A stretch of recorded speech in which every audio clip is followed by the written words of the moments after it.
A mocking laugh at Etoile, the upscale restaurant on Chicago's Michigan Avenue, tore through Ava Mitchell's heart like a cold, sharpened blade.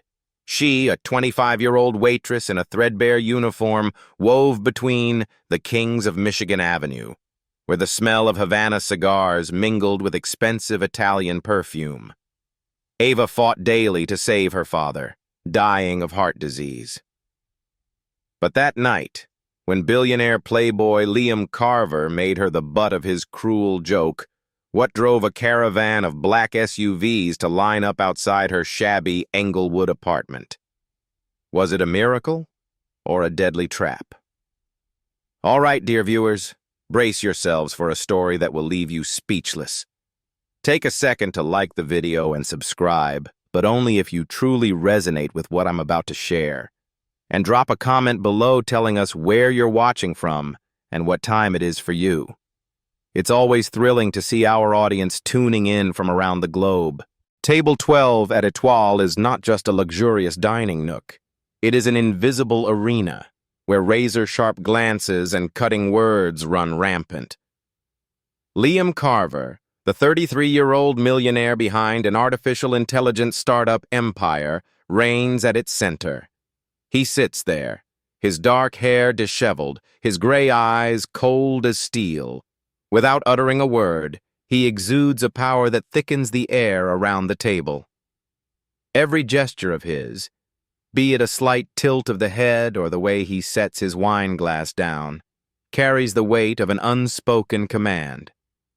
Those around him, like satellites orbiting a planet, cannot tear their eyes away. To Liam's right sits Isabel Quinn, a venture capitalist with a smile as sharp as a razor. Her eyes scan every detail, from the small scratch on Ava's fingernail, the young waitress, to the loose thread on her collar. Nothing escapes Isabel's scrutiny. Her gaze not only observes, but judges, as if she's appraising everything, even the worth of a person. Across from her is Ryan Holt, a stock market player with a gleaming Patek Philippe watch on his wrist. He loves to boast. Stories of money and triumphs on the trading floor pour out endlessly, each word a flashy punch demanding everyone's attention.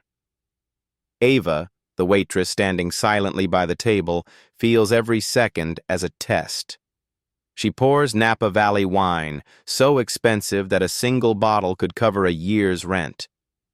Her hands tremble slightly, not from the weight of the bottle, but from Isabel's gaze, icy and piercing, as if it could carve into her soul.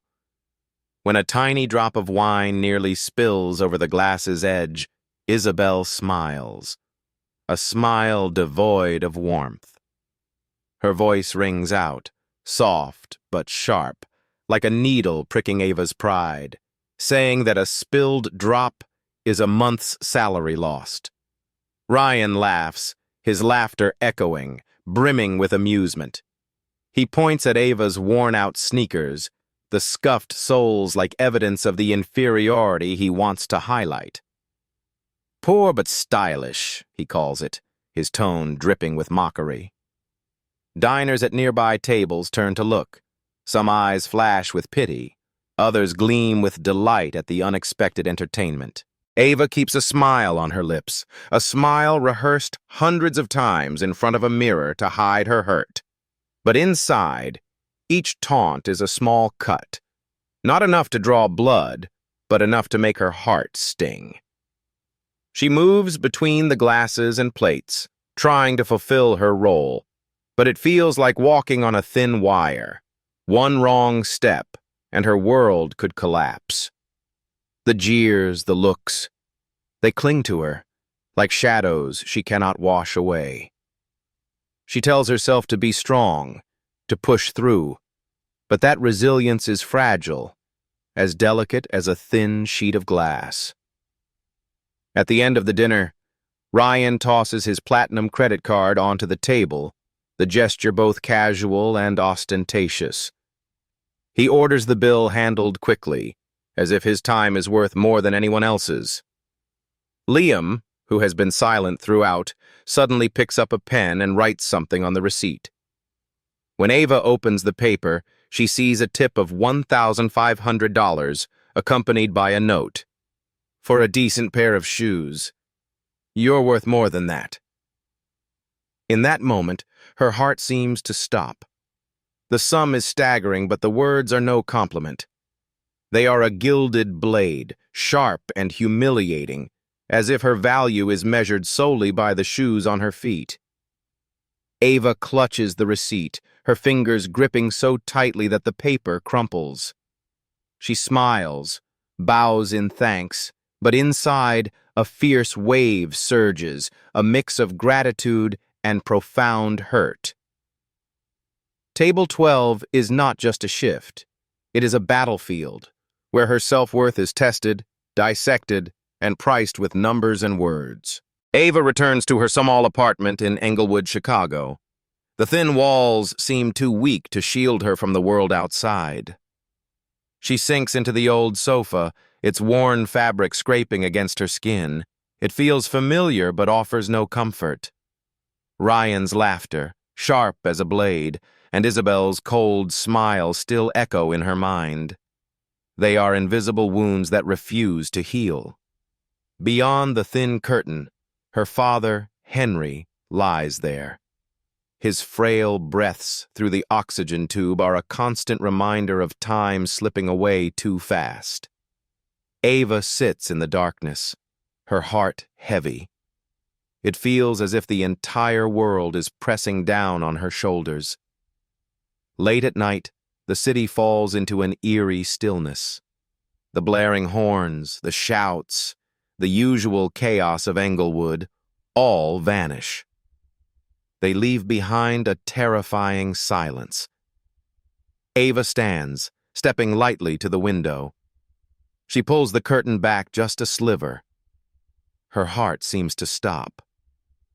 Down the street, a line of sleek black SUVs glimmers under the streetlights. They are silent and majestic, like predatory phantoms. Their engines hum softly, a low but menacing sound. It's like the whisper of an approaching storm. She grips the curtain tightly, her breath quickening. She struggles to make sense of the car's presence. Then a knock at the door rings out, firm, cold. It's as if someone has rapped a gun butt against the wood. Each knock is a hammer strike to her chest. Ava trembles, her hand clutching the doorknob. She battles the fear choking her. She takes a deep breath and opens the door. Standing before her is an older man in a perfectly tailored gray suit. He stands tall, his gaze sharp yet calm. He seems accustomed to unsettling others. He introduces himself as Victor Langley, a representative of Liam Carver. His voice carries a refined British accent, elegant but icy. Liam's name makes Ava freeze. The memory of the note on the receipt, "You're worth more than that," flashes back, cutting like a knife. She crosses her arms, defensive, her voice shaking but resolute. If this is about the tip, he can take it back. She doesn't need pity. She doesn't need money laced with humiliation. Victor smiles, a faint smile, devoid of warmth. It's as if he anticipated her reaction. He shakes his head, saying this isn't about the restaurant. Then, with a deliberate motion, he opens a black leather briefcase. He pulls out a folder and places it before Ava. His words make her freeze. Liam Carver offers to transfer her father to Cedar Hill Heart Institute in Wisconsin, a world-leading cardiovascular research facility with all expenses covered. Ava blinks, her trembling hand brushing the folder. It feels as if it might vanish at any moment. Hope, an emotion she long buried, stirs. It creeps through the cracks in her heart. But with it comes suspicion, a sharp thorn piercing her mind. Why? Why would Liam, a man she met only once, do this? She whispers the question, her voice faltering. She fears the answer might shatter everything. Victor doesn't respond immediately. He just looks at her, his gaze deep. It's as if he's reading every chaotic thought in her mind. Then he speaks, his voice low and steady. He says Liam Carver believes in actions, not words. But his next sentence cuts like a cold blade. Everything has a price. Those words hang between them, heavy, laden with implication. Ava feels a chill run down her spine. It's as if she's just stepped into a chess game whose rules she doesn't understand. She clutches the folder, her fingers gripping so tightly her knuckles turn white. Inside her, a storm rages, a mix of fragile hope and formless fear. Victor gives a slight nod, turns, and leaves. Ava stands alone, facing a choice that could change everything or destroy her. Ava steps into Cedar Hill, a magnificent architectural marvel tucked away in Wisconsin's stillness. Its glass and steel walls blend into a space both modern and cold. The apartment arranged for her and her father sits high up, so luxurious it leaves her breathless. Vast windows open to Lake Michigan's shimmering expanse, yet that reflected light cannot soothe the storm raging in Ava's heart. Her father, Henry, is led away by nurses for tests, his breaths still frail through the oxygen tube. Ava is left alone in the vast room. She stands there, gripping the table's edge. She feels like a bird in a gilded cage, safe, but not free. On the ebony table in the room, Ava spots a red-bound notebook, untitled, bearing only a stylized C etched on its cover. She touches it, her fingers gliding over the smooth leather. It feels like brushing against a secret she shouldn't know. When she opens it, a black-and-white photo slips to the floor. Ava picks it up, her heart pounding. The image shows a boy, about 8, with deep gray eyes, cold yet brimming with indescribable sorrow, Liam Carver. He stands beside a woman, her smile weary, as if life has drained her dry. A handwritten note beneath the photo freezes Ava. Her name was Marianne Carver. She died waiting for a miracle. She turns the pages. Each one is like a chronicle of tragedy. Hospital bills pile up, numbers glaring red like blood. Insurance denials. Each line as cold as a blade. Doctor's notes, dense with medical jargon, paint a picture of the heart disease that stole Marianne's life. Ava sits, the notebook heavy in her hands. Each page is a fragment of Liam, not the powerful millionaire she met at Etoile, but a boy who watched helplessly as his mother faded. She grasps a bitter truth. Liam isn't saving her out of kindness. He sees in her and her father his own shadow, the mounting bills, the dread of losing a loved one. But this realization brings no comfort. It makes her shudder. Liam is no angel. He's a hunter, using her as a tool to confront the demons of his past. Her hands tremble as she turns another page, her heart flooded with a tangle of emotions, empathy, doubt, and fear. Then a slip of paper tucked between the pages falls out, a handwritten letter, its script soft and shaky. Ava unfolds it, her breath quickening. The letter is from Marianne, addressed to Liam. My son, don't let pain turn you cruel. Those words cut, sharp yet tender, piercing Ava's defenses. She reads them again and again, trying to grasp their deeper meaning. The letter reveals another Liam, one perhaps wrestling with himself, torn between pain and a hunger for control. But it also plants a seed of doubt in Ava's heart. Is this part of Liam's plan? a cunning trap to manipulate her, to make her feel empathy, only to ensnare her more easily? She folds the letter, her fingers gripping so tightly the paper crumples. It's as if she wants to choke the questions surging within. Ava rises, steps to the window, her gaze unfocused. She feels like a pawn on Liam's chessboard. Every move of his is calculated. His generosity, the Heart Institute, the apartment, the chance for her father, now wears a different veneer, laced with intent and danger. Yet deep inside, she cannot deny a faint flicker of hope. Perhaps, just perhaps, a part of Liam remains unwarped by pain. She clutches the notebook to her chest, her heart pounding. It's as if she stands at a fateful crossroads. Her choice, to trust or to doubt, will decide everything. But for now, she feels adrift in a boundless ocean. Dear audience, take a moment to relax or sip some water, then dive back into the story. The twists are still to come.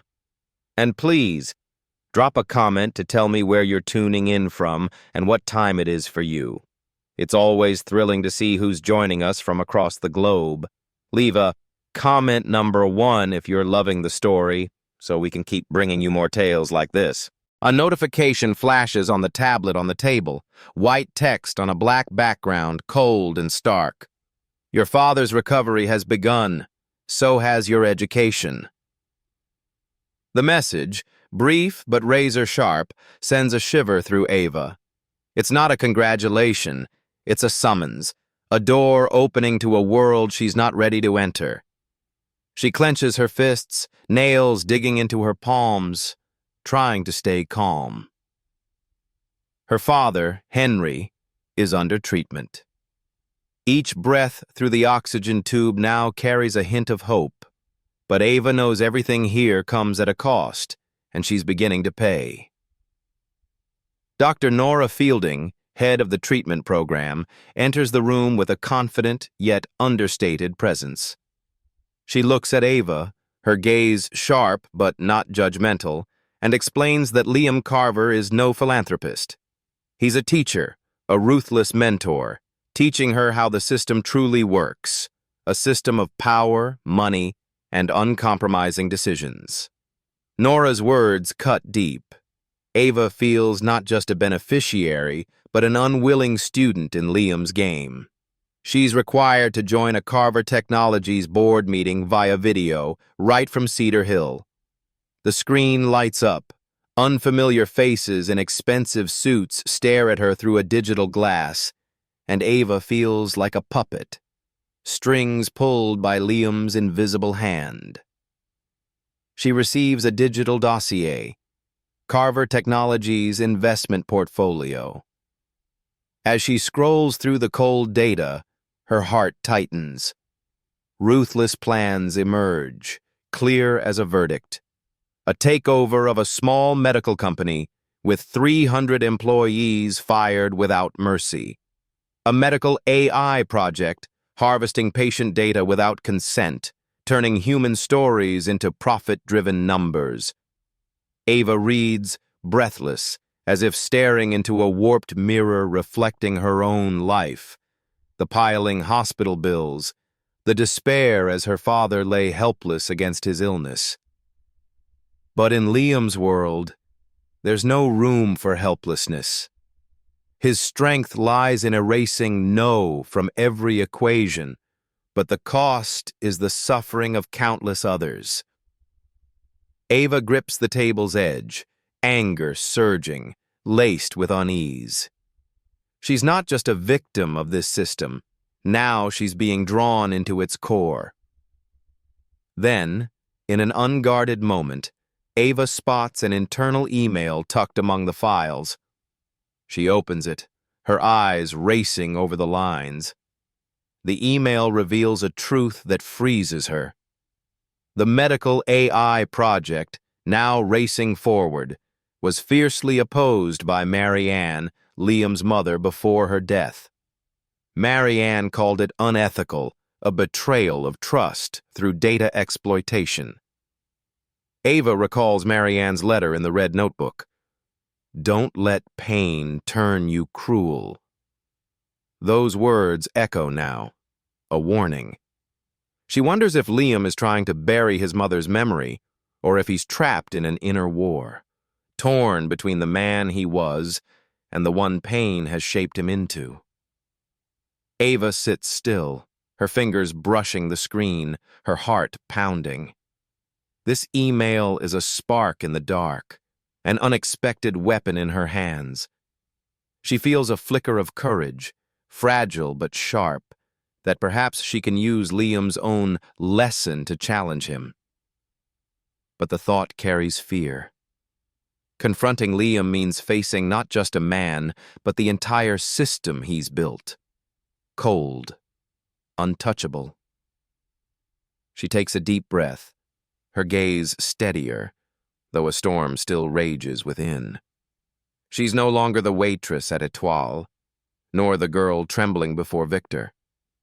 She's becoming someone else, and that journey, though terrifying, has begun.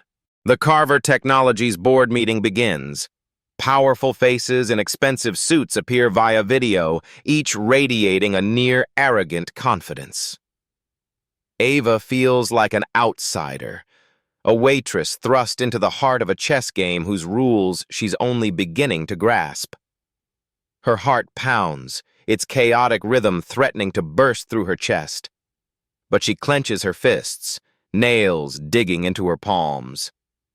She tells herself this is no time for weakness. Ryan Holt, with a smug smile, opens with a slick tone, pushing the takeover of a small medical company. He talks of seizing technology, cutting 300 employees, and boosting profits by 10% next quarter. It's as if the fates of hundreds are mere numbers on a spreadsheet. Isabel Quinn nods in approval, her gaze sliding to Ava on the screen. Icy, contemptuous. It's as if Ava's presence is an affront. Ava feels the weight of that look, a phantom blade piercing her pride.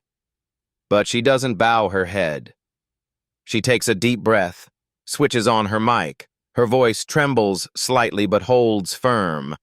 She objects, calling Ryan's plan short-sighted, not as simple as he claims. She cites internal data, numbers and analyses she studied all night, arguing that the company boasts the industry's most innovative team. Firing them is like discarding a car's engine. Investing in them could make Carver Technologies lead the medical market in 5 years, with double the profits. Ryan's scoffing laugh rings out, sharp and mocking. He sneers, calling her a waitress who knows nothing about business. It's as if he wants to drown her in inferiority. Other eyes on the screen flicker, some curious, others indifferent. Ava feels blood rush to her face, but she stands her ground, her gaze fixed on the screen. Then Liam Carver raises his hand, a small gesture that silences the entire meeting. His gray eyes lock onto Ava, deep and unreadable. It's as if he's weighing the value of every word she spoke. After a tense minute, he speaks, his voice low but sharp. He cancels the takeover and orders a partnership proposal prepared. His words are a shock. Ryan freezes, the smile vanishing from his face. Ava, once an invisible shadow, has forced the powerful to listen. But she knows each step forward in this world pulls her deeper into Liam's game. The meeting ends. The screen goes dark, leaving Ava in the silent room. She sits, her breath ragged. It feels as if she's crossed a threshold with no return. Then a message appears on the tablet from Liam. You passed the first test, but don't think you understand me.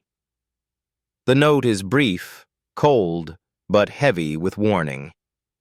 Attached is an audio file. Ava touches the screen, and Marianne's lullaby, Liam's mother, plays, gentle yet haunting. It's an invisible thread pulling her back to the red notebook, the letter, and Liam's past secrets. She listens, her heart tightening. The melody isn't just a keepsake, it's a subtle weapon, Liam's way of reminding her he controls everything, past, present, and even her mind. She realizes he's not just teaching her about power, he's using his own pain to manipulate her, making her feel both empathy and unease. Ava shuts off the tablet, her hand trembling slightly. She rises, steps to the window, her gaze unfocused. A storm rages within her, blending pride for speaking out with fear of what lies ahead. She's changed, from a waitress quaking under taunts to someone daring to challenge a room of power. But every victory has a price. She knows she's walking a tightrope, where one misstep could bring everything crashing down. Liam, with his gray eyes and secrets, remains a puzzle she can't solve. And she, though stronger, still feels like a pawn in his hands, moving to steps he calculated long ago. Victor Langley appears, his demeanor cold and impeccable in a gray suit.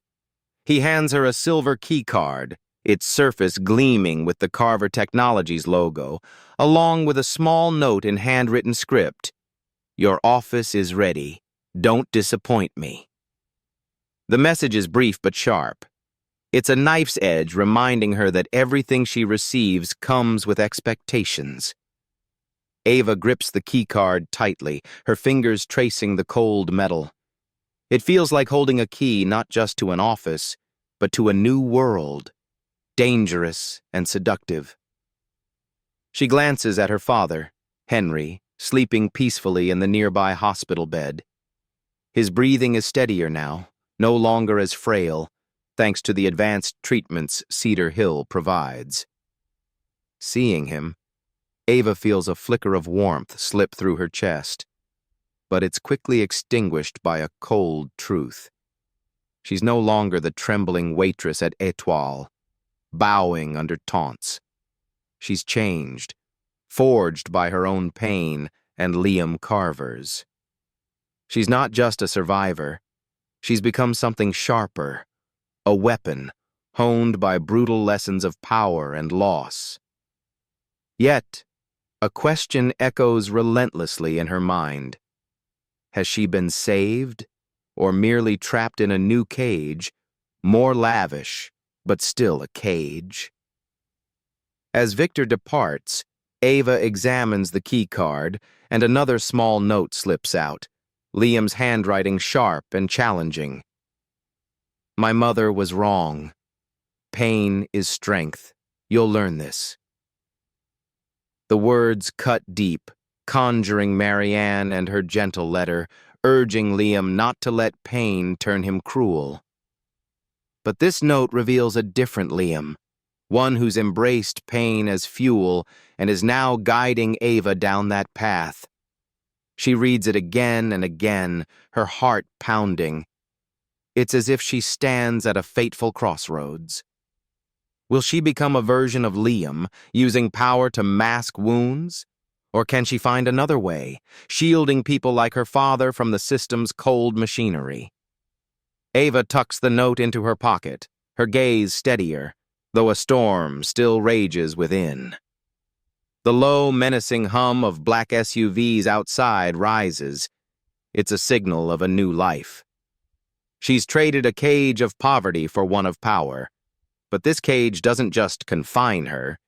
It grants her the strength to shape her own fate. Yet that strength comes at a cost, and Ava knows every step in Liam's world is a stride along a razor's edge. She's no longer an outsider. She's part of the system, and how she wields power will define who she is. Ava's story teaches us that power, whether given or seized, is always a double-edged sword. It can lift us up, but it can also cut deeper if we don't learn to wield it. Ava, Once a scorned waitress, found strength in her own pain, but she faces a choice. Let pain turn her cruel, or use it to protect others. This lesson reminds us that within each of us, no matter our circumstances, lies the chance to define ourselves through how we face challenges. Thank you for following this story.